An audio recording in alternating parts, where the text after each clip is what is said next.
สวัสดีท่านผู้ชมที่เคารพนำท่านผู้ชมมาติดตามข่าวกีฬาอันน่าแก้วออนซียิงประตูไซพาทีมยิงทีมสัตว์ลาวสร้างประวัติศาสตร์ผ่านเข้าสู่รอบชิงชนะเลิศการแข่งขันไต้หวันยิงชิงแชมป์อาเซียน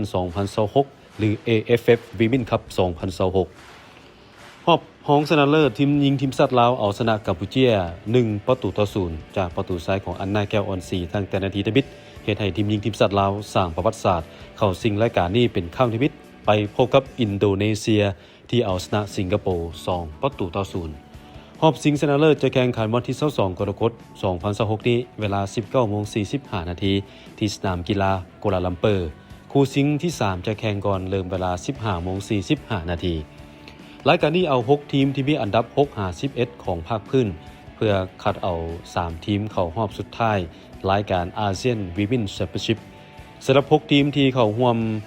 AFF Women Cup เทื่อนี้ประกอบมีทีมสัตว์ลาวสิงคโปร์กัมพูชาอินโดนีเซียติมอร์เลสเตและเจ้าภาพมาเลเซีย